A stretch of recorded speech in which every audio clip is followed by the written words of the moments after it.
자, 이번 주제는 산과 연기의 그 강도에 대해서 한번 알아보도록 하겠습니다.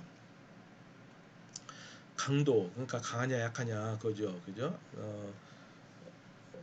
조금 전에 말씀드린 대로 강하다는 것은 완전히 해리한다, 그죠? 그리고 이제 약하다는 것은 부분적으로 해리한다.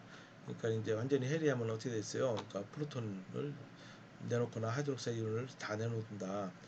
부분적으로 해리하는 경우.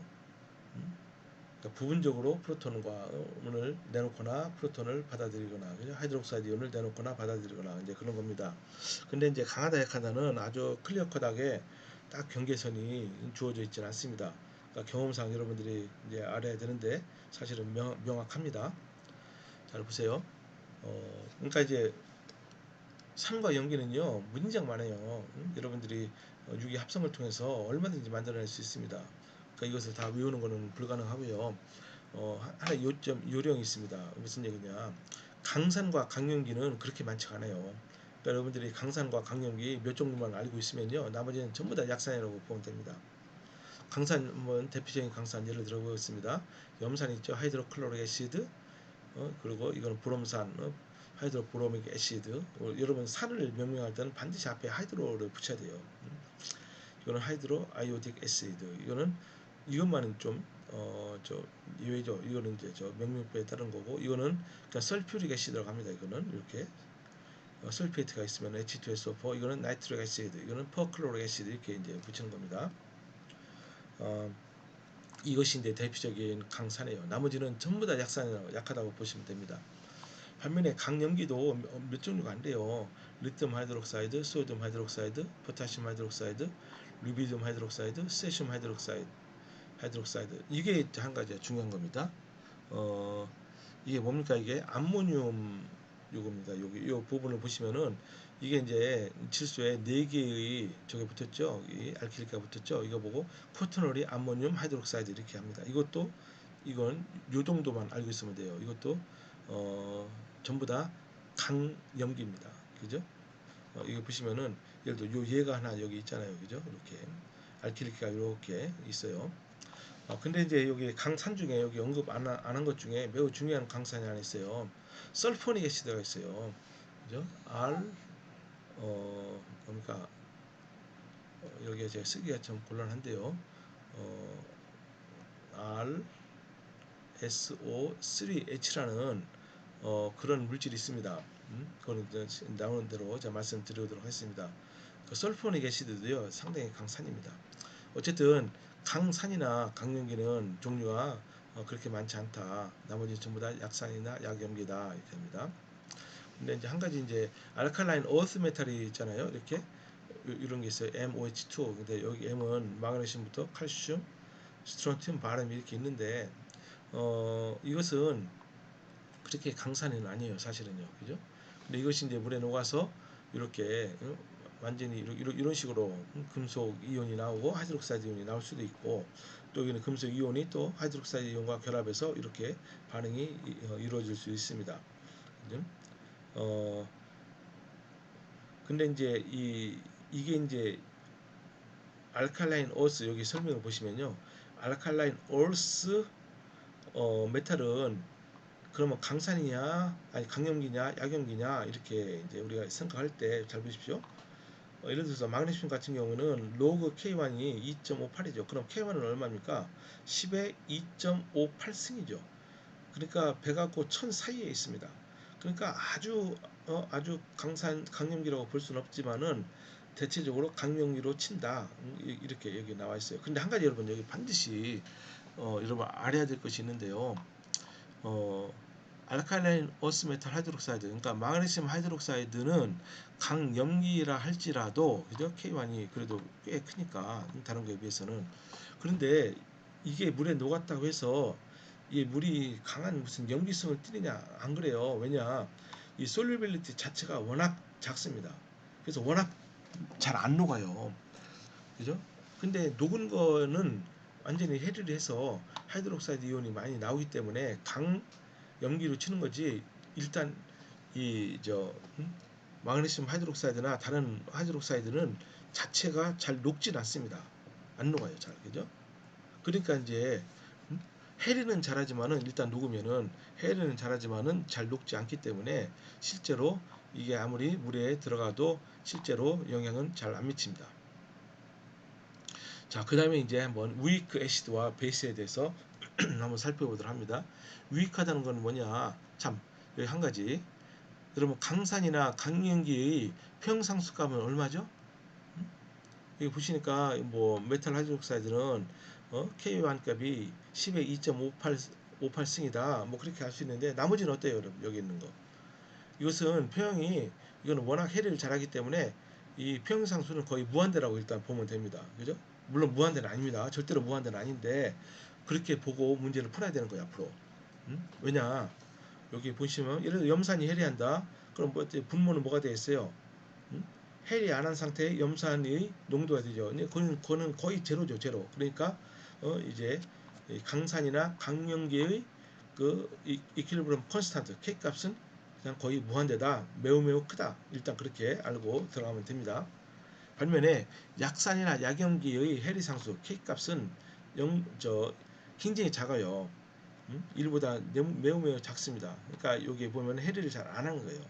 그러니까 이렇게 있잖아요. 이렇게 물과 반응해서 이런 식으로 해를 하는데 물은 다 생략한다고 그랬잖아요. 그래서 HA는 H 플러스 그리고 A 마이너스 이렇게 해리를 하죠. 이때 해리 상수를 특별히 dissociation constant, 이때 평형상수를 dissociation constant라고 부릅니다. A는 애시드를 뜻하는 겁니다. 그러니까 KA는 이런 식으로 주어지는 거죠. 이거는 평형상수를 나타내는 식이죠. 그죠? 반면에 염기에 대해서는 여러분 좀 약간 고민을 해야 돼요. 염기의 그런 디소시에이션 콘스탄트를 KB라고 하는데 어떻게 되느냐? 염기도 물과 반응을 시켜요. 그죠? 물과 반응시키면 B가 물에서 프로톤을 이제 뺏어서 BH 플러스가 되고 나머지 OH 마이너스가 되죠. 그죠? 이때는 어떻습니까? 이때 KB는 이때 물은 우리가 생략한다고 그랬습니다. B의 농도분의 BH 플러스 곱하기 OH 마이너스 농도 이렇게 되는 겁니다. 그죠? 이런 식으로 염기의 디소시에이션 컨스탄트를 우리가 구할 수가 있는 거예요. 근데 이때는 베이스 디소시에이션 컨스탄트라고 일반적으로 얘기 안 하고 물과 반응했기 때문에 하이드롤리시스 컨스탄트 이렇게 정확하게는 이렇게 부릅니다. 그죠? KB는 이렇게 정의가 돼요. 자, 그 다음에 이제 한번 흔히 쓰는 그 산이나 염기를 한번 보도록 하겠어요. 산 중에서 가장 많이 쓰는 산은 요 카복실릭 애시드입니다. 그죠? 이렇게 요 R 값이 달라지지만은 이거는 카복실릭 애시드 그룹으로 분류를 하는 거죠. 그죠? 이거는 전부 다가 약산이에요, 약산. 그 중에 대표적인 것이 아세틱 애시드가 되는 거죠. 그죠? 아세틱 애시드는 해리에서 이렇게 아세테트와 프로톤으로 됩니다. 이때 K의 값은 이건 여러분 그냥 한번 많이 나오니까 그냥 외워두세요. 1.75 곱하기 10-5승이다 이렇게 되죠, 그죠? 그래서 이제 또 카복실릭 애시드는 이런 식으로 일반적으로 표시를 합니다, 그죠? 대부분의 카복실릭 애시드는 약산이고 그리고 그러니까 여기 카복실레이트 거의 컨주게이트 베이스도 역시 약염기예요, 그죠? 카복실 애시드가 약산이라고 해서 카복실레이트의 음이온이 강염기가 아닙니다. 약염기예요. 이거 여러분들 반드시 알아주셔야 됩니다. 반면에 이제 약염기를 한번 보도록 합니다. 이렇게 보세요. 메틸아민 이렇게 돼 있는데요. 이게 물과 반응해서 물에서 프로톤을 뺏어서 이렇게 암모늄 이온이 되죠. 그죠? 그리고 그 결과로서 하이드록사이드 이온이 나옵니다. 이때 KB는 이렇게 되죠. 4.475 4승. 이거는 상당히 좀 그래도 작은 편은 아닙니다. 아주. 그래서 이제 이렇게 아민은 그죠? 이렇게 아민은 전부 다가 염기가 되는 겁니다. 그러니까 질소를 포함하고 있다 하면은 그것이 프로톤과 결합하지 않는 이상 질소를 포함하고 있는 화합물은 전부 다가 염기라고 보면은 틀림없어요. 그죠? 그러니까 이거 보면은요 질소도 이렇게 여기에 결합이 3개 있는 그 경우를 그러니까 무슨 말이냐면은 여기 이제 하나만 이 결합이 3개 중에 하나만 알킬기로 된 것을 우리가 프라이머리 아민, 2개가 알킬기 된 것을 우리가 세컨더리 아민, 3개가 있기로 된 것을 우리가 터시리 아민 이렇게 얘기하고 있는데, 어떤 아민이든 간에 전부 다가 아민은 전부 다 염기입니다. 염기. 자, 그 다음에 여기에 어떤 내용이냐면요. 그러면은 딱 언뜻 봐서는 산이나 염기 같지 않은 게 있어요. 그게 뭐냐면은 금속 이온입니다. 금속 이온 자체. 음? 여기 금속 이온이 물에 있으면요, 그냥 가만히 있는 것이 아니고 물과 결합해요. 물과 결합을 해서 물로부터 뭐를 뺏어오냐면은, 이때는요 프로톤과 결합하는 것이 아니고 금속 이온은 하이드록사이드 이온을 뺏어옵니다. 여러분 아까 뭐라고 그랬죠? 제가 금속 이온은 산이나 염기냐 볼 때 브랜스테드 로우리의 산이나 염기는 아니어도 루이스 산입니다. 금속은 100% 루이스 산이에요. 여러분 그것을 절대로 잊으면 안 됩니다. 그죠? 금속은 루이스 산이니까 물과 물 속에 녹아 있으면은 어때요? 프로톤을 내는 거죠. 그러니까 다른 말로 하면은 금속 이온은 물로부터 OH 음이온을 자기가 뺏어 옵니다. 잘 보세요. 금속 이온이 물로부터 OH 이온을 뺏어 오니까 처음에 N 플러스 그런 차지를 띄고 있는 것이 OH 마이너스는 음이온이니까 이게 산화수가 하나 줄어들겠죠. MOH가 되면서 N-1, 그죠? 전체적으로 물론 플러스가 됩니다. 그리고 프로톤이 이렇게 나오는 겁니다. 그죠? 그렇게 됩니다. 금속 이온은 그래서 전부 다 산이다. 물에 녹으면은 그 물은 산성을 띠게 된다. 그렇게 알면 됩니다. 그죠? 그래서 여기 보시면은 요 표를 보시면요. 여기 요 수치들이 나와 있죠. 그죠? 요 잠깐만요. 요 수치들은 전부 다 애시드 디소시에이션 콘스탄트예요. 그죠? 그러니까 요 수치가 디소시에이션 콘스탄트니까 요겁니다. 요 pK 값이에요. 이게 애시드. 그러니까 요 값이 작으면 작을수록 어때요? 요 K 값은 크죠. 그죠? 그러니까 이제 물에 녹았을 때 영향을 미치는 겁니다. 그러니까 여기 철분을 보면은 철 3가와 2가가 K 값이 다르죠. pK 값이 철 3가가 더 작아요. 그러니까 철 3가가 물에 녹으면은 더 산성을 띈다. 철 2가 이온보다. 다 그런 식으로 해석을 하면 됩니다. 자, 그 다음에 이제 폴리프로틱 애시드와 베이스를 한번 보도록 합니다.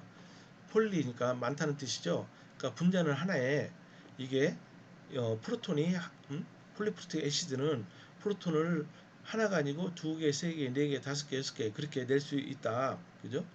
그러니까 하나 이상의 프로톤을 이제 뭐니까 배출할 수 있는 거, 낼 수 있는 것을 우리가 폴리프로틱 애시드, 그리고 하나 이상의 프로톤을 받아들일 수 있는 베이스를 폴리프로틱 베이스다. 폴리프로틱 애시드로 여기 옥살릭 애시드를 한번 보도록 합니다. 옥살릭 애시드는 구조가 간단합니다. COH가 서로 붙어 있는 거예요. 그죠? 이게 어때요? 여기 프로톤이 하나, 두 개가 해리할 수 있죠. 그죠? 그래서 첫 번째 해리 상수 Ka1, 또 두 번째 해리 상수 Ka2 이렇게 됩니다. 그죠? 이렇게 단계적으로 해리해요. 이렇게 단계적으로 해리할 때 그때 이평상수를 K라고 우리가 표현한다고 그랬어요. 그죠? 그러면 여기 잘 보시면요. K의 1하고 K의 2 값을 비교해 보시면은 K의 1이 K의 2보다 항상 커요. 이거는 일반적인 규칙입니다. 왜 그러느냐? 그러니까 요 첫 번째 요 반응이 더 잘 일어난다는 겁니다. K1이 크기 때문에. 왜 그렇죠? 두 번째 반응에서 프로톤이 해리하기 위해서는 어때요? 프로톤이 떨어지기 위해서는 여기 전체적으로 일단 해리한 상태에서 요게 음이온을 띠고 있잖아요.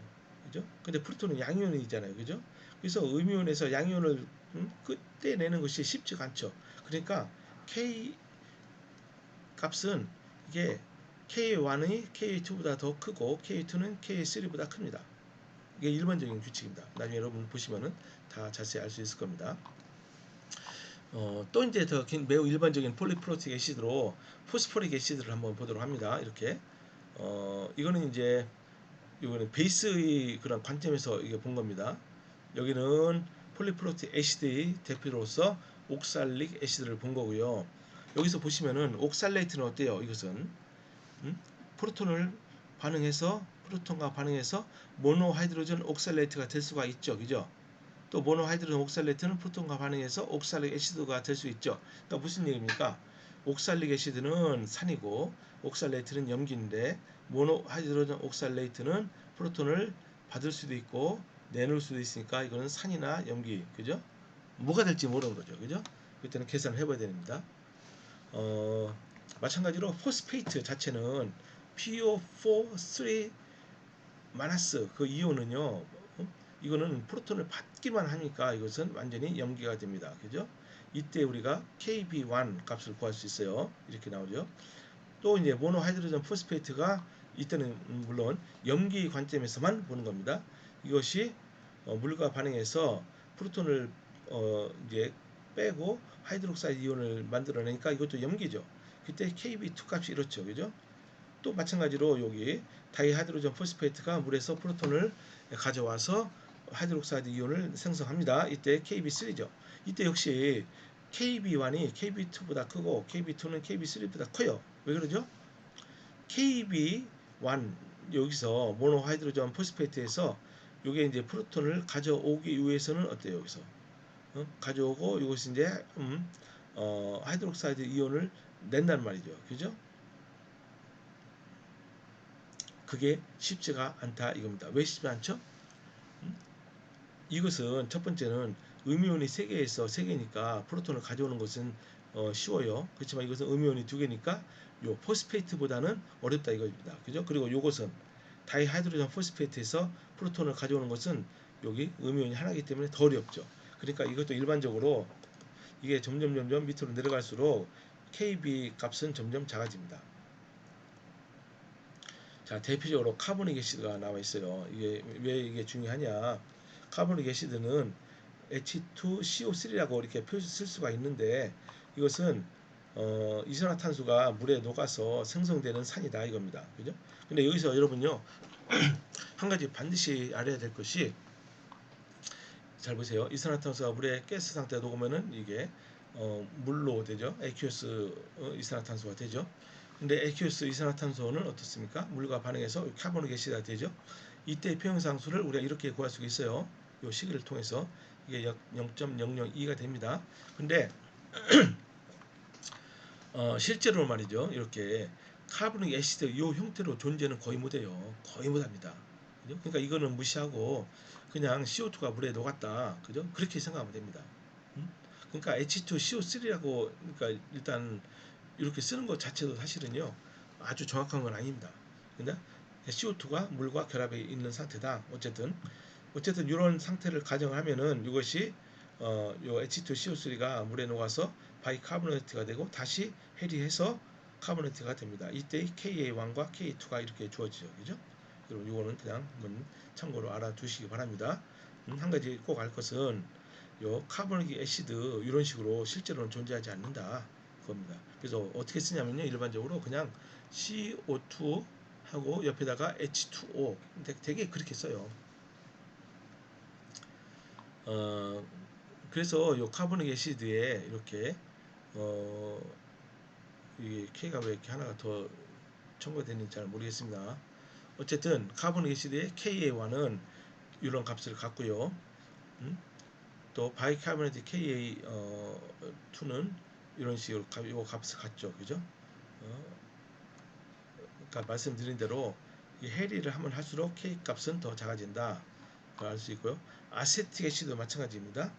아세틱 애시드 KA 값은 이런 값 갖고 있고요.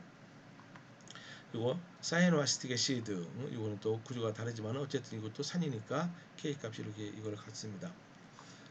또 바이카보네이트 요거 이게 한번 해리한 거 이게 K 값 이렇게 갖고 포믹 애시드는 아시틱 애시드보다 더 단순하니까 K 값이 더 크죠.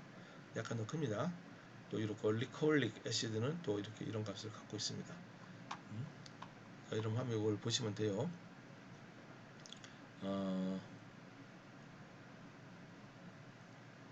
그래서 KA와 KB 값의 그 관계를 한번 보도록 합니다. 보세요. 요게 이제 산이 있고요. 그것에 콘주게이트 베이스인 A-가 있습니다. 이게 산으로서 작용하니까 K 값은 이렇게 구할 수 있고요. 만약에 용액에 A-가 존재했다. 그럴 때는 이건 염기로 작용해서 KB는 이런 값을 갖고 있죠. 그죠? 이렇게 식을 KB를 평형상수를 쓸 수 있습니다. 그러니까 이 두 개를 딱 곱해 보니까 뭐죠? 그냥 다른 건 다 없어지고 상수에 되고요. 뭐만 남냐면은 여기 프로토논과 하이드록사이드만 남아요. 그죠? 그게 바로 KW입니다. 그러니까 뭡니까? 이 두 개를 더하니까 물 반응이 나오는 거죠. 그러니까 여기서 한 가지 아주 일반적인 내용을 할 수 있어요. 무슨 내용이냐?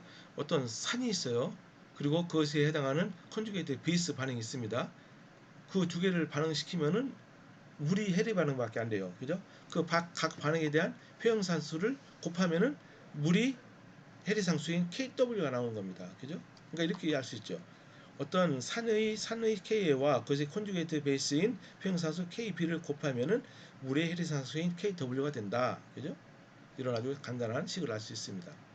그래서 요거 아시테이트 시드가 이건데, 그러면 KB는 뭡니까? 아시테이트 하이드에서는 KW를 이걸로 나누면 되는 거죠. 그죠? KW가 10-14승이니까 뭐 나누면 되는 거예요. 여기 금방 할 수 있죠. 그죠? 너무너무 간단하잖아요. 그죠? 예. 그러니까 이건 뭐 더 이상 뭐 다시 볼 이유도 사실 별로 없죠. 그죠? 요거에 대해서 한번 여러분들이 구해 보시기 바라고요. 또 이제 계속 나오는데요. 어, 그러니까 예를 들어 메틸 아민에 대해서 KB가 이 값을 갖는데, 그러면은 메틸 암모늄 이온은 K 값은 뭐냐? KW를 이 값으로 나눈 겁니다. 그러니까 이렇게 되는 거예요. 이렇게 너무너무 간단하죠, 그죠? 여기 뭐 또 한번 스스로 한번 한번 계산해 보라는 질문이 있습니다. 자, 그래서 우리가 여기 이거를 이제 한번 일반화 시키자 이겁니다. 폴리프로틱 애시드와 컨주게이트 베이스에 대해서 한번 일반화 시키면 이렇게 되는 겁니다. 지금까지는 그냥 모노프로틱으로만 했어요. 모노프로틱에 대해서는 이렇게 너무나 단순했어요. KA와 KB를 곱하면 KW가 되는데, 예를 들어 해리를 두 번 하면 어떻습니까? 두 번. 이런 것처럼 다이프로틱 애시드 같은 경우는 KA1이 있고 KA2가 있죠. 그죠? 또 이제 KA1에서 HA-가 물과 반응해서 요 반응이 있어요. 이것은 뭡니까? KB1이에요, 2예요. 이것은 KB2가 됩니다. KB1은 여기서 나오는 거예요. 그죠? A2-가 물과 반응해서 HA-와 OH-가 되는 거. 이때 KB, 이때는 1이 되는 겁니다. 그러니까 요 두 개를 보면은요. 요 두 개가 서로 컨주게이트 상태가 있잖아요. 컨주게이트 페어잖아요. 그러니까 KA1과 KB2를 곱하면은 KW가 되는 거예요. 그죠? 반면에 이쪽은 보면은 KA2와 KB1을 곱하면은 KW가 됩니다. 그죠? 이렇게. 그러니까 예를 들어서 이게 이제 트리프로틱 애시드의 경우는 어떻습니까? KA1과 KB3를 곱해야지 KW가 되고요. KA2와 KB2를 곱해야지 KW가 되고, KA3와 KB1을 곱해야지 KW가 됩니다. 그죠? 이런 관계식이 아주 체계적인 관계식이 성립을 합니다. 자, 이것이 아마 거의 마지막인데 한번 이거를 설명하도록 할게요. 근데 이제 유기물 중에 산이나 용기가 무진장 많아요. 왜냐, 유기 합성을 통해서 우리가 얼마든지 만들어낼 수 있습니다. 근데 이거는 간단한 유기물을 유기화합물을 우리가 이제 그리는 방법인데요. 유기화합물에는 다 선으로 표시하죠. 그죠? 되게 보면은 탄소는 우리가 표시하지 않습니다. 그러니까 여기 보면은 여기 교차하는 이 지점이 전부 다 탄소가 있다고 생각하는 거고요.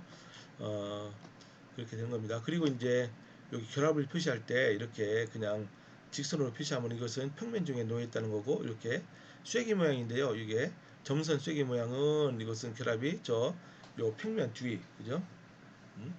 그리고 이렇게 실선의 이 쐐기 모양은 요 결합이 평면으로부터 앞으로 튀어나왔다, 이제 그걸 뜻하는 겁니다. 그러니까 이 물질은 에피네프린이라고, 이게 뭡니까? 아드레날린이라고 우리 이제 활력을 자아내는 아주 우리 몸 안에 있는 유용한 그 성분이죠. 이것을 이렇게 단순하게 표시할 수 있다 이겁니다. 그죠? 이런 내용이 있으니까 한번 보기 바랍니다. 자, 여기서 마치도록 하겠습니다.